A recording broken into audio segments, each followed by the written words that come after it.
This What's Working with Cam Marston podcast is brought to you courtesy of Michelob Ultra Beer.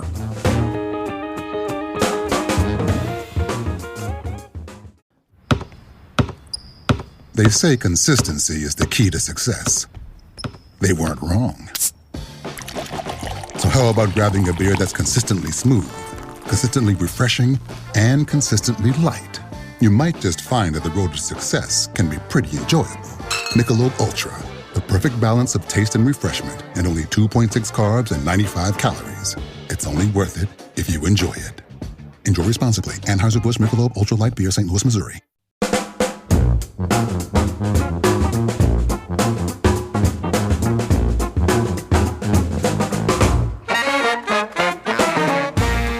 Welcome, everyone, to What's Working. I'm Cam Marston. Glad to have you along for another show. Looking forward to this one. I'll tell you why in a moment. It's been a long fight to get this guest on the show, and she's finally on. I'll tell you more about her in a minute.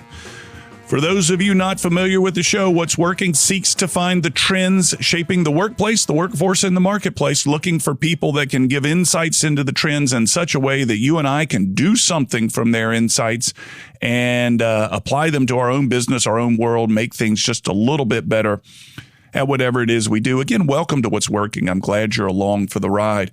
As I said as I opened, today is a bit of a victory lap for me, in that the guest that is coming on momentarily is someone that we've been chasing for a little while. She was the Business Alabama magazine March 2023 cover story. Her name is Stephanie Bryan, and she is the chairwoman of the Poarch Band of the Creek Indians.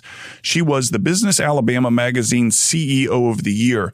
And in trying to get her on the show, she's an extraordinarily busy woman.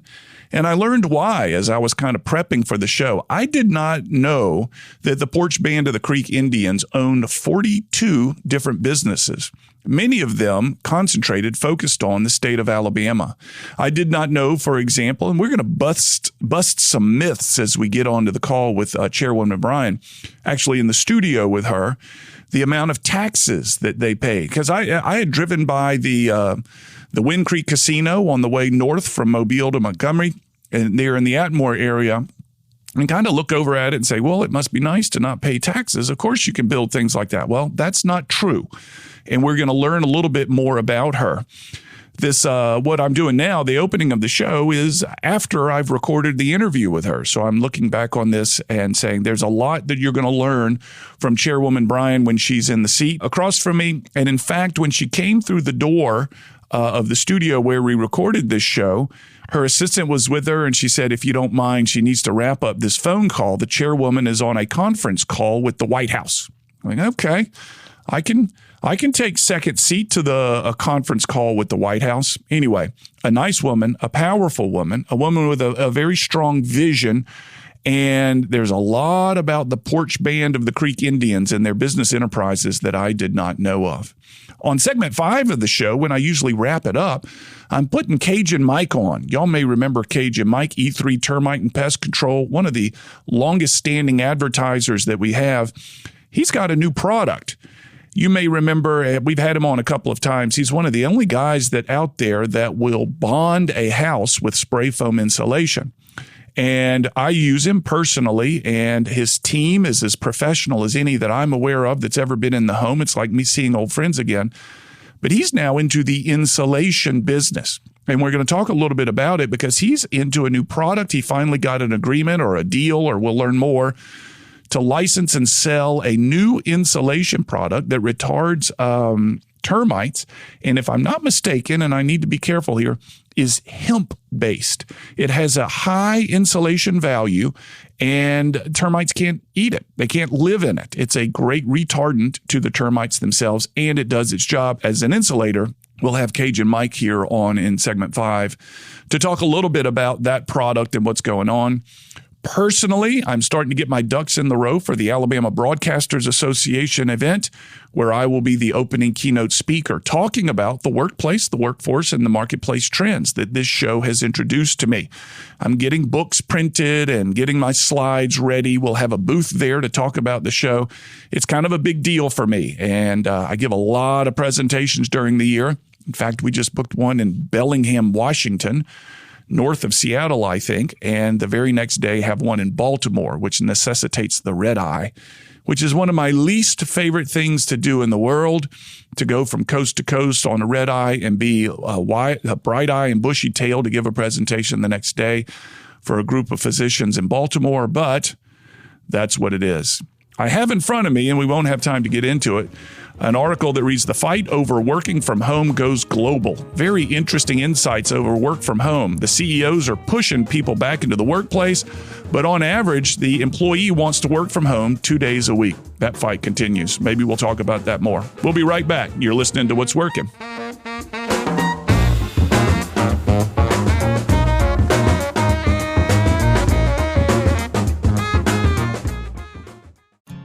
Think about how people really see you. The kid at the drive-thru just sees a coffee drinker. Please pull forward. Your local barista sees the person who loves a smiley face in their latte. See you next time. It's kind of the same way with insurance. Other insurance companies just see a customer, but a State Farm agent sees more. They see you as a neighbor. Your State Farm agent is here to get to know who you really are, so they can help life go right. Call me, State Farm agent Allison Horner, in Mobile at 666-1616.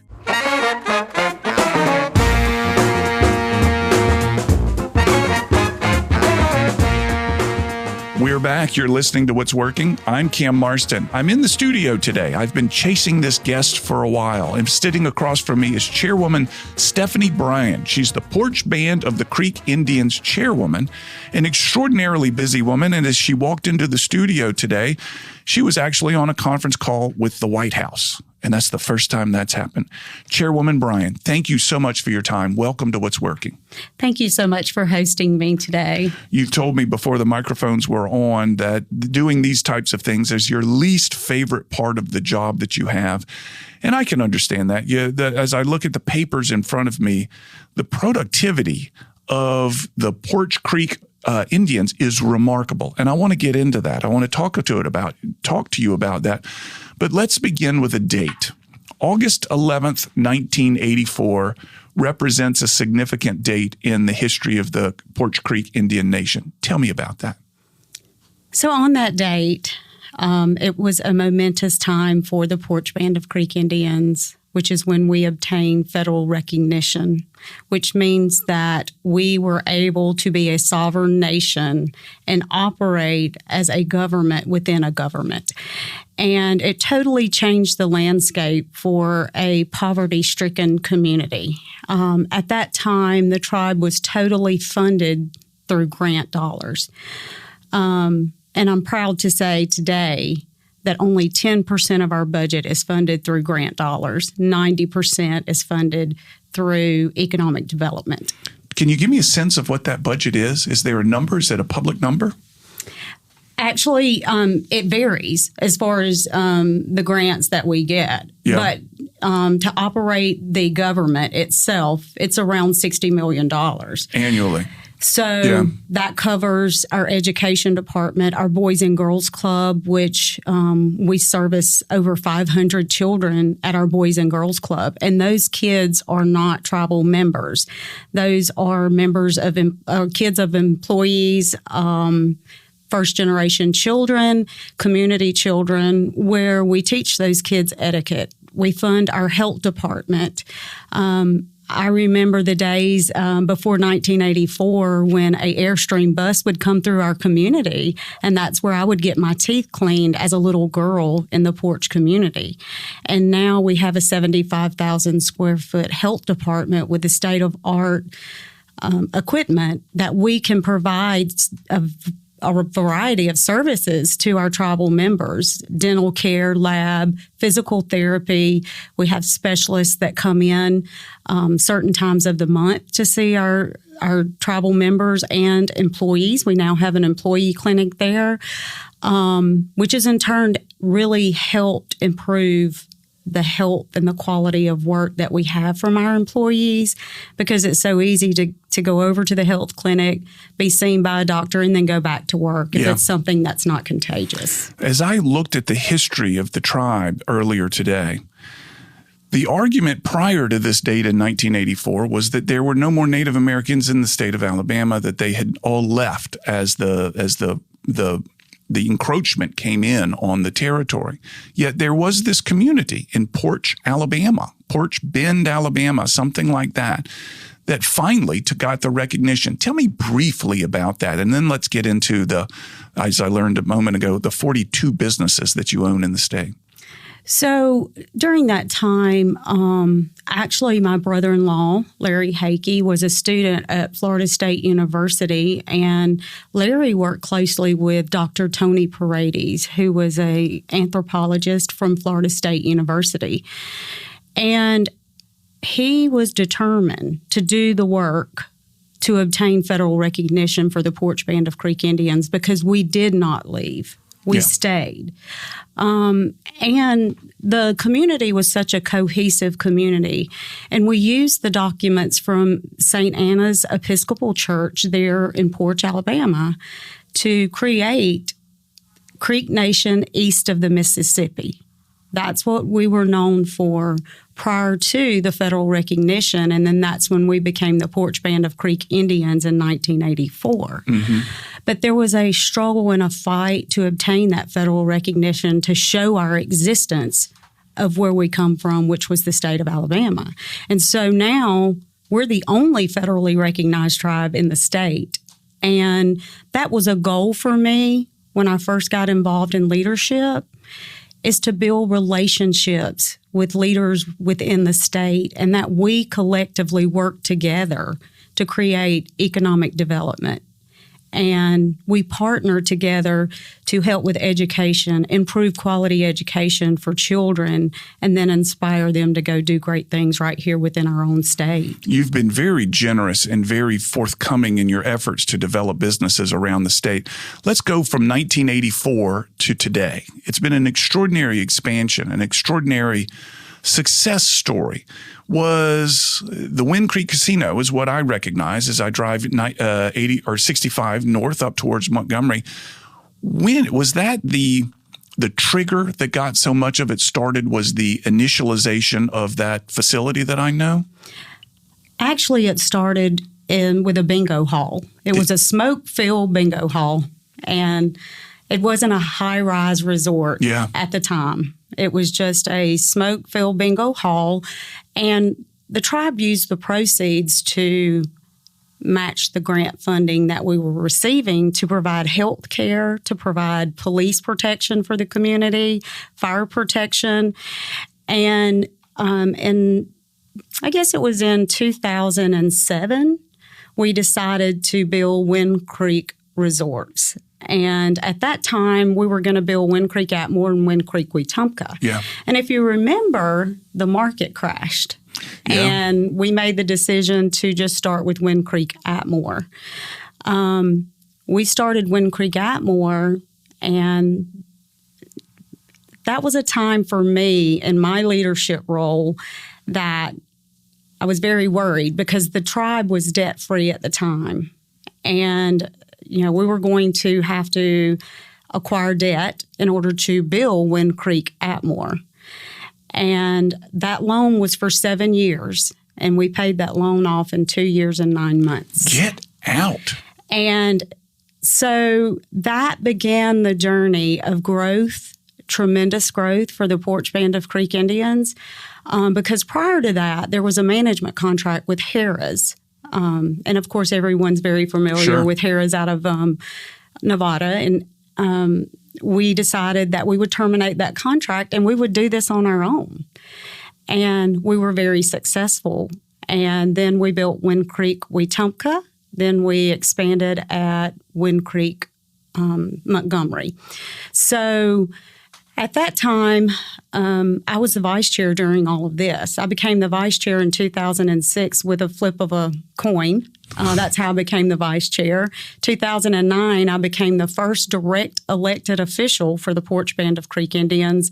And 2014, I became the first female chair and CEO for the Poarch Band of Creek Indians.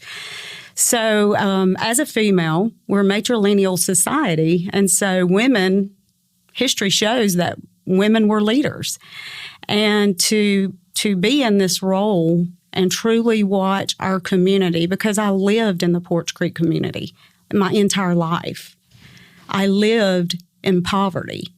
And to be a part of a community that has had so much success, and a community that's gone from poverty to prosperity, but we're still humble people because we know what it's like not to have much. So we know the importance of giving back. That's why our philanthropy is so strong within this state of Alabama, is because we were there. We didn't have much, and others helped us. So we know the importance of giving back to grow stronger communities. Your philanthropy is remarkable, and I do want to get into that a little bit when we come back from break in a little while. I just printed 2 pages off the website, and there were 8 or 9 that I could have printed, but the number of donations and the size of the donations are really quite remarkable. What is your goal? You've been in your role now for 9 years, and what was your goal when you set out, and what is it now? So in 2014, when I became the chair and CEO, my goal was to work with the leaders to diversify our portfolio. I was raised in a very conservative home, faith-based home, and I did not want the legacy of the Poarch Band of Creek Indians to be, they're gaming. They're strictly gaming. I wanted to create a diversified portfolio, and working with our leadership and creating that diversified portfolio, we've created over 42 businesses outside of gaming. And, it really excites me because in 2014, we conducted an economic development vision workshop. And actually next year is our 10-year plan. Yeah. And we have done exceptionally well in the federal contracting arena, the hospitality, the tourism, software company, Media Fusion in Huntsville, PCI Aviation, and the list goes on and on. And, in my leadership, as I oftentimes tell people, materialistic things does not mean anything to me. We all work to have nice things, but giving that younger generation the tools that they need to succeed and giving them that opportunity to succeed, money can't buy that feeling for a leader. I think the transformation that you personally have gone through seems to drive a lot of this, of beginning in poverty and now running quite an enterprise. And we'll talk about that when we get back from break. I'm sitting across from Stephanie Bryan. She is the Madam Chair of the Poarch Band of the Creek Indians. I'll get this right eventually. And I'm so grateful for her being here. You're listening to What's Working. I'm Cam Marston. We'll be right back after this break.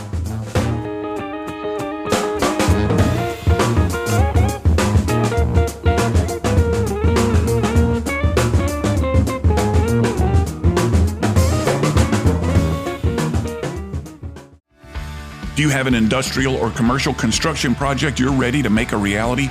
Persons Services Corp is a diverse specialty contractor capable of tackling complex projects. They've won awards from Engineering News Record and the Association of General Contractors. If you're looking for a turnkey project management solution, advanced technologies, and skilled personnel you can trust, look no further than Persons Services Corp. Find out more at personsservices.com. Hey, this is Cam Marston. My What's Working radio show has given me a front row seat to what's going on in today's workplace and workforce. I'm taking what I've learned and delivering it as a live presentation. If your company, team, or association is looking for a speaker to kick off or wrap up your event, check out my presentations at my website, cammarston.com, or find me on YouTube to watch some sample videos.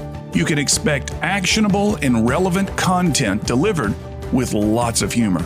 On my site, you can find my client list and testimonials. I welcome your calls and your emails. Reach out. Let's find a way to deliver fresh, thought-provoking, actionable content to your event.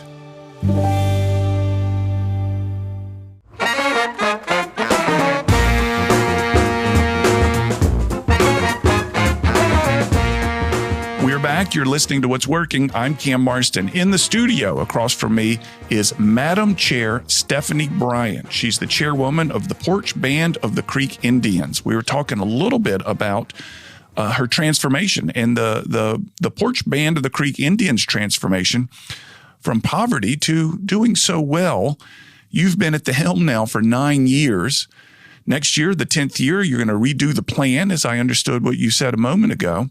What's next? So we are in the process of creating the second phase of a place called Poarch. We started that 10 years ago, and with the diversification and the success that we've had, especially in federal contracting, our goal is to build relationships with companies that we can bring right here in the state of Alabama and offer citizens of the state jobs right here in the state of Alabama. And that's through our federal contracting. We have a division that's called ICHKI, and that houses our federal support services. And that part of our portfolio has grown tremendously. Just since 2014, since I've been involved in leadership, we've grown over 1,200%. Mm-hmm. And the goal for myself as the chair and CEO and the other 8 leaders that I serve with, that I work well with and collectively with, is to give the tools that this younger generation needs, and that's better education, opportunities for higher education through scholarships, ways that we can motivate that younger generation to have a stronger work ethic. I think everyone dealing with COVID, and we all are more resilient. We've overcome COVID, those tough times. I never dreamed that we would have a casino that was open 24/7 closed for months. Mm-hmm. But that was the right thing to do, is to take care of all of those employees. And I mentioned to someone, if you consider how many employees we have throughout all of our organizations and the people that's in their household, we had over 22,000 people's lives in our hands. Really? 22,000? COVID. If you think of a household. Yeah. That's how many people's lives were in the hands of the Poarch Band of Creek Indians. And we paid every employee. We did not furlough. We did not lay anyone off. We closed on March the 13th and did not reopen as far as the casinos. And this was our Alabama properties. We did not open until mid-June. Mm-hmm. So we made sure that we had those facilities and those properties ready and in a safest environment that the patrons could be in when we reopened those doors. We hired a team, an epidemiologist, a pulmonologist. We had our executive committee meeting with our leadership committee every day, developing protocol. But that's the kind of things that separate us from commercial operations. Yeah. We're family. We have 2,872 tribal members. And the approach that we have found that has been very successful, when we go in other states and Pennsylvania, I'll use that as an example because we just invested $160 million upgrading a property in Pennsylvania. And a lot of people think, that's money that's come from Alabama that's going to Pennsylvania, which is not true. We used our financial resources to invest in Pennsylvania, just like we're willing to do right here in the state, but we do not seem to, make any leadway that we can do those types of things within the state of Alabama. But that community was so appreciative, and their gratitude for the Poarch Band of Creek Indians, because we took care of them in one of the most devastating times of their lives, was through COVID. The gratitude that they show us and the work that those employees are doing are phenomenal, and it has been very successful. How do you determine where to invest these these dollars. So you talk about Pennsylvania, and I'm looking here at a list of the different enterprises the tribe owns. Everything from OWA, which, by the way, I've watched 150,000 volleyball matches at OWA. It's a wonderful place to have to spend a day in watching volleyball.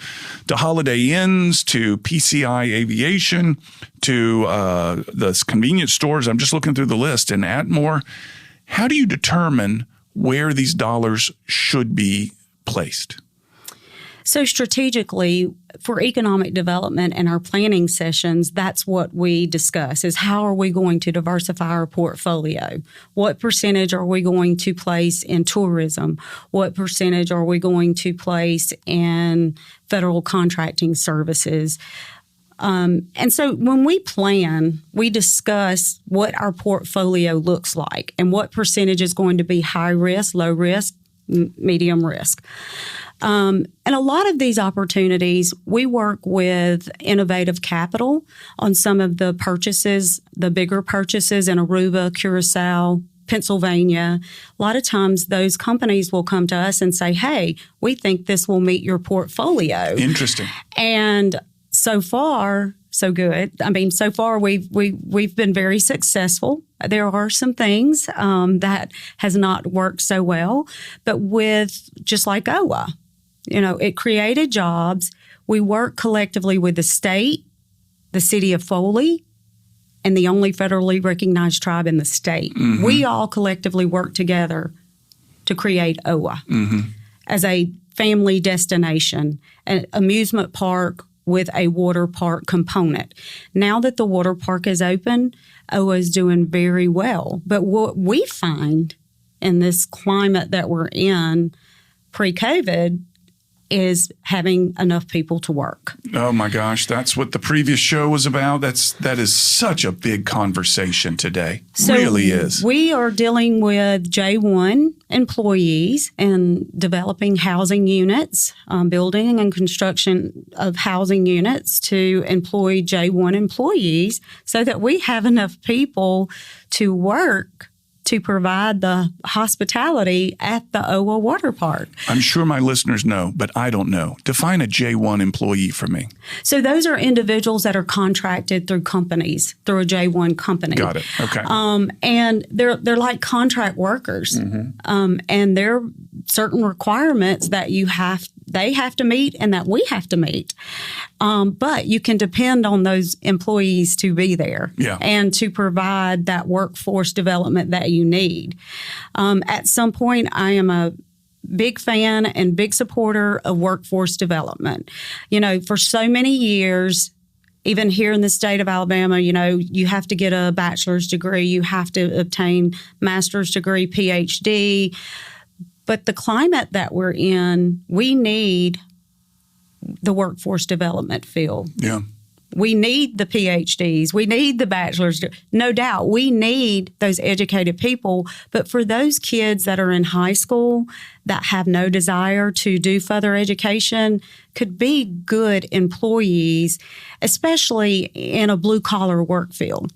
Ed Castile, I graduated Leadership Alabama, and I oftentimes refer to Ed Castile stating that over 30% of the blue-collar workers could retire today, but they choose to continue to work. But what happens when those blue-collar workers decide to retire? Who's going to replace them? We do not have the workforce development that we need for these types of positions. So you're making proactive steps to find the employees in these J1 organizations. With the generosity that I've seen from the tribe, what are you doing to perhaps train these blue collar workers? Is that a part of the efforts that you all are doing? Is seeing the future of, if these 30% decided to retire, we'd be in a crisis mode. Are you actively preventing that or trying to backfill that? We're partnering with people like the University of Alabama. Mm-hmm. I know you mentioned earlier about the donation that we made to the hospitality, health and human sciences of the University of Alabama. So when you partner with schools to create certificate-type programs that you can train these people who are going to be in the hospitality field that they're ready to go to work at the front desk at a hotel, that they're ready to be at the gate at OWA and open up for the day. They're ready to be that individual that provides that quality of service, customer service. I know for us, we have seen such a decline in customer service because of the world that we live in with technology. Everywhere. And, my first job, I was 13 years old. We didn't have cell phones. We had to talk to each other. Right. It's barbaric what we used to go through. And so, technology is great, but I also think that it's taken away the more personable customer service that I think that we all need here in America. Sure. Because, when you're sitting across the dinner table and a kid's texting another kid instead of talking to them, that creates a problem for me. I come from a home where we sat down, we had dinner together, and now everybody communicates, through technology. Right. When really it should be more conversation rather than the technology. I read in your bio, if I got this correctly, that you and your husband Keith have 3 kids and 10 grandkids, and I suspect dinner at grandma's house makes the phones go away. They do. They absolutely do. Any holiday, I'm like, put your phones away. We're going to enjoy time together. We love board games. We love spending quality time together. I have a home in Orange Beach, Alabama, and just this past weekend, nobody wanted to leave from our house there because we do have a great time. We do talk to each other, and we build and make great memories together as a family. Chairwoman Stephanie Bryan is the chairwoman of the Poarch Band of the Creek Indians. She's my guest today on What's Working. I'm Cam Marston. We'll be right back.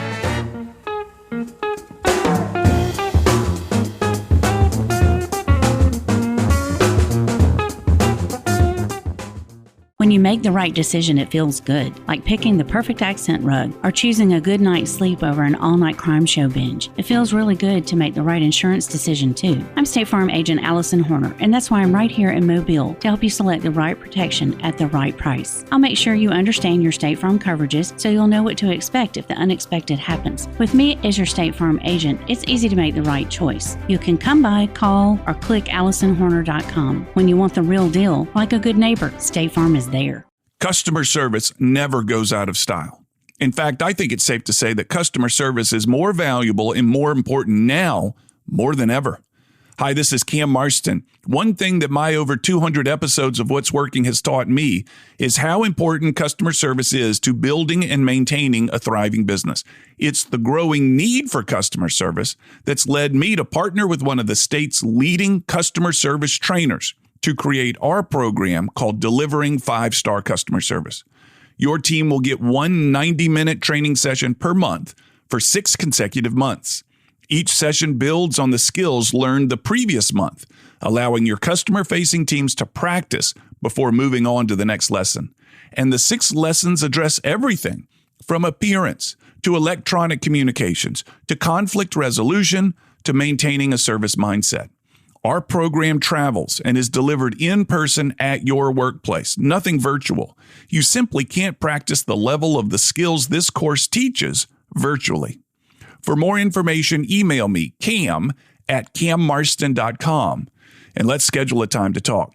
Remember, you have less to fear from outside competition than you do from discourtesy and bad service from inside your own company. Again, email me, cam@cammarston.com, and let's talk about your business.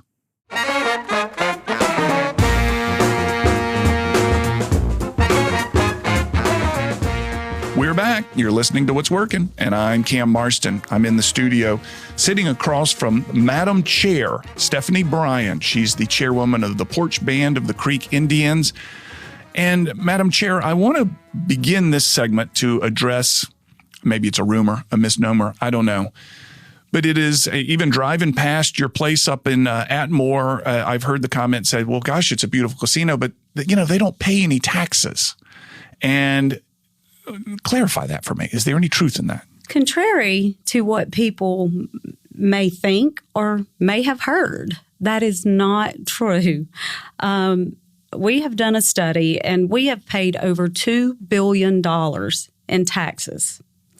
We continue to grow the tribe, grow economic development outside of the property that belongs to the Poarch Band of Creek Indians that's in trust with the United States of America. We have created over 42 businesses that are not on trust property. So to clarify, any one of these businesses that I'm looking at here, the Fairfield Inn and Suites in Orlando, because they're owned by you, does not exempt them from paying taxes. Exactly. Okay. Yes, that is correct. And so just so people understand, we even give back more to charitable organizations than what we would be taxed on, even on our trust property. But we have paid over $2 billion in taxes. $2 billion. That's a lot. Is it a fair amount? Absolutely. It is a fair amount. Absolutely. Not only that, we have created all of the jobs within the state of Alabama that gives every Alabamian the opportunity to have employment opportunities right here in the state of Alabama. So we have used those dollars to diversify our portfolio to benefit the entire state and do great things. Where does your passion for the state of Alabama come from? I could conjure an argument that says the way that the tribe has been treated historically, that you have a right to be angry. You have a right to hold a bitterness and to say, we've been the whipping boy or whatever you want to describe it. Yet your generosity to the state, the businesses that you buy in the state, what's the nucleus of this? Well, the past is the past. And I'm the type of person, and our other leaders are the same way. In order for us to grow and do good things, we have to work collectively together with other leaders in this state. It's not about how we were treated. Yes, it hurts. Don't get me wrong, it does hurt. History hurts. But also, I think what's more important, you can't change what happened in the past, but you can change the landscape going forward for a brighter future for so many people. And that's really what I focus on, is to not forget the past, but do my job to make life better for the future. Your legacy, you've mentioned this a number of times, will likely rest in, and I've just met you today, but the opportunity you're trying to give youth. Is that right? Absolutely. We invest in education. We invest, as I stated earlier, over 500 children have a place that they can go to and be fed 3 times a day, learn etiquette, learn how to cook, learn mannerisms, and that is our future. And it's so important for me, and that's what I want my legacy to be, is that she was a leader who believed in giving the tools that the future generation needs to succeed, inspire them to go out and do great things and not depend on entitlement. Can you tell me quickly the story of one of the children you've had influence over the last 9 years in your role? Is there somebody that stands out? Absolutely. He was just elected to serve on our tribal council. Justin Stabler, a young man who lost both of his parents at a very early age in life.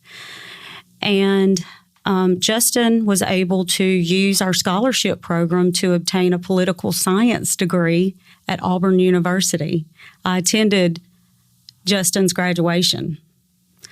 Justin worked within my office as a policy analyst for 4 years. And now Justin holds an executive position within our federal contracting services at PCI Support through our Itchkey company. And if he had not been afforded the opportunity for higher education, quality education, to obtain that degree, and now he was just elected to serve as a tribal council member for the Poarch Band of Creek Indians, that is the type of feeling that money can't buy for me. You look at him and your heart swells every time. Absolutely, it does. Well, he sounds like a fortunate guy. Somebody was looking out for him, and it's a great story. I can see, folks, the passion and the sincerity and everything this lady says. We're lucky she's on the state of Alabama side. Madam Chair, it's time that we move into these 10 questions that I sent you in advance. And again, the goal of the questions is I'd like to hear some of your background, and it gets to know you, but it also shows us a little bit of who you are as a person, right? And I sent them in advance. Hopefully you've had a chance to look at them. And let's meet you in a different way now. Your favorite business book? I have several. So John C. Maxwell, of course, I shared with you earlier, I'm the type of leader. John C. Maxwell says a good leader doesn't need the credit as long as the job gets done, and that's me. Mm-hmm. But one of my favorite is Lead by Greatness by David Lappin. And really what that book does is for people to understand what their purpose and passion is. Interesting. And even before I read that book, raising my children, when they would come to me for advice on what degree or what they wanted to do when they grew up, I said, whatever it is, make sure that you're passionate about it, because then you'll never, my grandmother always told me, if you do something that you're passionate about, you'll never work a day in your life. Yeah. And it shows passion drives motivation. And that book really talks about your purpose and your passion and how to inspire and motivate people. And there's another book that's called The Inspirational Leader, and it's Gifford Thomas. And just those types of things, I read those things, and I try to incorporate that in my day-to-day management style for my employees. I want to be the inspirational leader. It's not my way or no way, but what is the best way that we can be effective and efficient and we can grow collectively together? Mm-hmm. Three good examples of great books. All right. What one trend in the marketplace excites you about your business? So the diversified portfolio and the opportunities to, as we all know, there's all this money that's coming from the feds and broadband, and we all dealt with COVID. And, we live in a rural area, and I was on a call with the White House during COVID and lost connectivity because the Poarch community is very, very rural. And so being able to use those resources with federal contracting to provide a tool that really is a requirement for just about every household this day and time. True. There were students that didn't have access that had to go to a library during COVID to try to get work done and, better their education. So, there's a lot of excitement for me in the federal contracting services, but also there's a lot of excitement about economic development and playing a role within the state of Alabama to obtain some of those federal dollars to do good things like quality internet service, better Wi-Fi, better broadband, better, that's what the world's coming to, and we could be left behind. And so that's a goal for me, is to work with the state to improve those things within our state. Jumping ahead, it's Saturday afternoon at 4 p.m. What are you most likely to be doing? On the boat with my children, my grandchildren, and friends, cruising the waters in Orange Beach, Alabama, or sitting at my home in Orange Beach, Alabama, playing board games with my children and grandchildren. A very wholesome answer. You've just won the lottery for $500 million. What's the first thing you're buying? The first thing I'm going to do is contact an accountant first.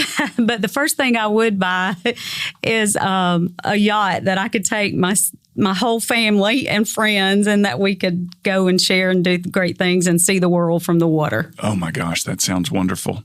How about your favorite vacation destination? Aruba. No kidding. It is phenomenal. Yeah. And when we were first approached about the purchase of Aruba, here in Alabama, it wasn't a good approach. I was like, absolutely not. I mean, Natalie Holloway went missing there. And that really bothered me and worried me. And when we actually went to Aruba and visited there, and the crime rate was less than 1%. I never felt that I was in harm or anything. Yeah. And when we bought the private island, unfortunately, I don't get to go there as much as I would love to, but it is my favorite vacation destination. It's out of the hurricane zone. The water is just absolutely phenomenal. The private beach is phenomenal. So for those of you who have not visited Aruba, Aruba is absolutely a gorgeous vacation spot. Is it a resort on the island? Yes, it is. We own the Renaissance Marina side, and we own the Ocean Suites. Wonderful. Chairwoman Bryan, that brings us to a close. I can't thank you enough. I think the state of Alabama is fortunate to have you, and I'm grateful to have met you. Please keep going. Don't be one of these 30% that we were kind of referring earlier that's ready to retire. We need you to keep going for the sake of the state. Thank you so much for having me today. It's been a delight. Folks, this is wraps up segment 4. We'll come back in a moment with segment 5, the recap, and tell you what's going on. You're listening to What's Working. I'm Cam Marston. Be right back.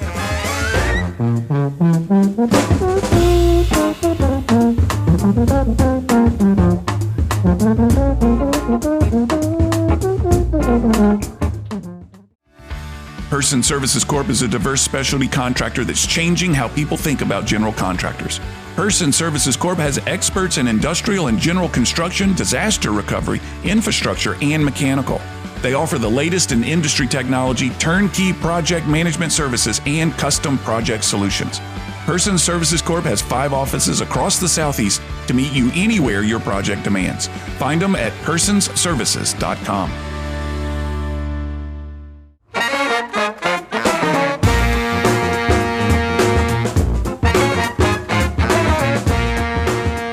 We're back. You're listening to What's Working. I'm Cam Marston. Special thanks to Stephanie Bryan for being a part of the show.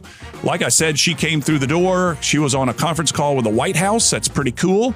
She is the Business Alabama, the CEO of the Year, and she's featured in the March 2023 issue of Business Alabama. She's the cover page model, and grateful for having her on the show. On the line with me right now is my friend Cajun Mike. He's been a long supporter of the show.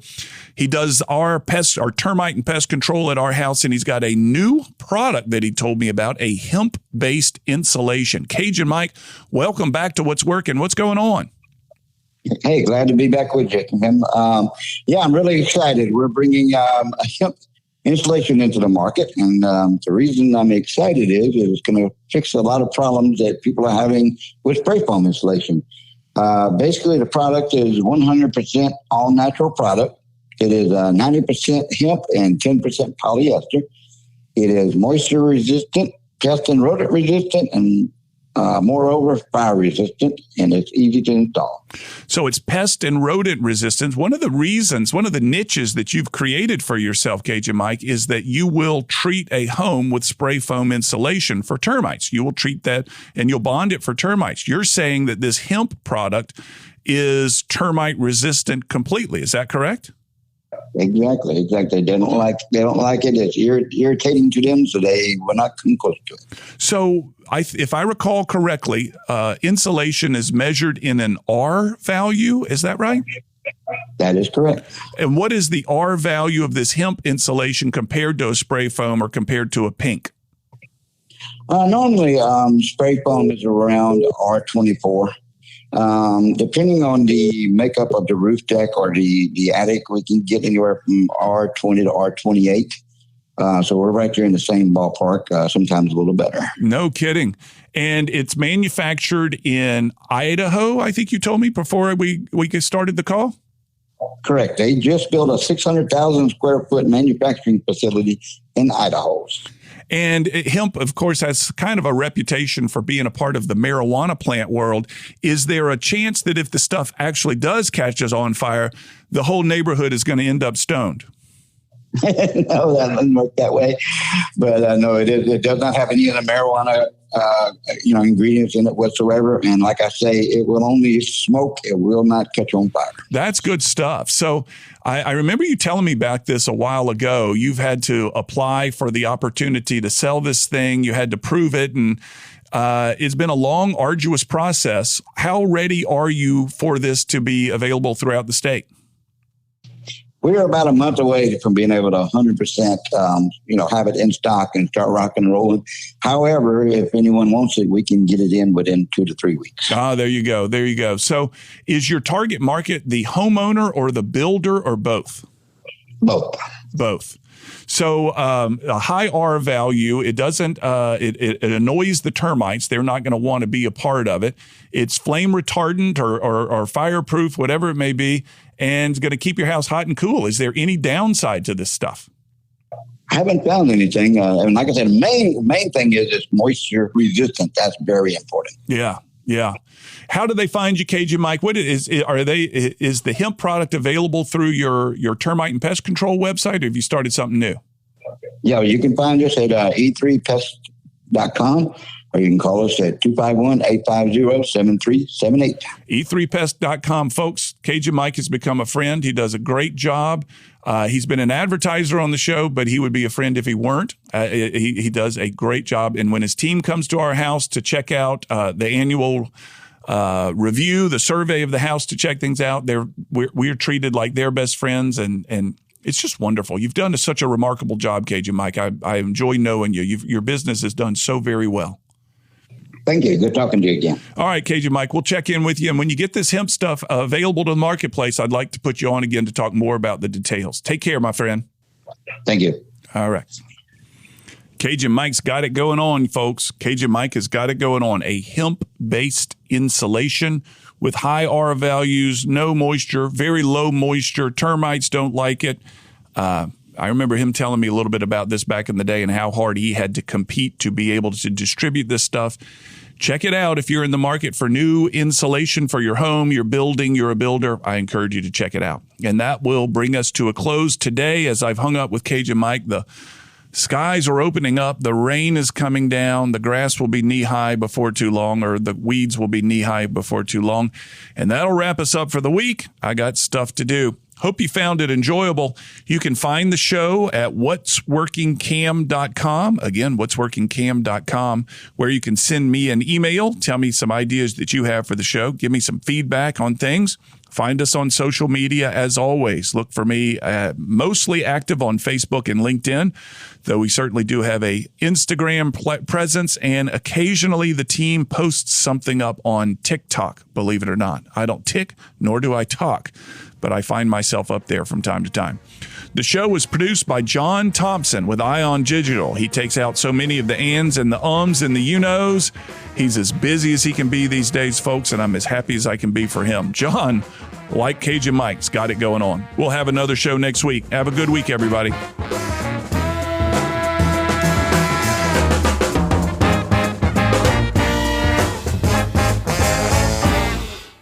Thanks for listening. As you likely know, this show originates as a radio show broadcast across the state of Alabama, and it continues to grow in both radio listeners and market. After it's formatted for radio, we then turn it into this podcast. Please share it with those you think would find it interesting, and subscribe to the podcast on my YouTube page, where you can leave messages and your thoughts and your comments, and I'll certainly get back in touch. Finally, if you're a fan of the show, please offer a review on Apple Podcasts or Spotify. You can find my book called What Works on Amazon.com. In it, I highlight the top 10 ideas from the first 200 episodes of the show. Mind you, they're not the top 10 best episodes, they're the top 10 best ideas. Many times the same ideas are brought up again and again by different guests, and we dig into those ideas in such a way that they'll be easily applicable for your business. Simply go to Amazon and enter my name, and you'll find What Works as well as my other books. Chapter titles include How to Find a Niche, Innovation, Building Teams, and so forth. To learn more about the workshops and seminars I offer, go to cammarston.com. There you can view clips of my work, view workshop titles, view my reviews, case studies, customer lists. It's all there. If you'd like a free copy of one of the chapters of my book, enter your email address at the bottom of the homepage at cammarston.com. And from that site, you can email me directly. I always love to hear from you. You'll also find me on social media. Find Cam Marston on all the social media platforms, and you may need to enter the numeral 1. There's one other Cam Marston out there, then that numeral 1 distinguishes me from him from time to time. So if you're unsure if it's me or not, enter that numeral 1 after my name and it should do the trick. On a more personal and less professional side, I record weekly commentaries that air across Alabama on Alabama Public Radio twice each day on Fridays called Keeping It Real. They've won statewide and national awards. They're simple observations on the world as it goes on around me, and they're only a few minutes long. They're a passion. You can find them on the same podcast app you're using to listen to this. Finally, if you're interested in advertising on this podcast or the radio show, reach out. I've worked hard to cultivate a specific listener, and I can tell you all about them, and I have many different options for helping you reach them. Thanks again for listening. We'll have another episode available soon.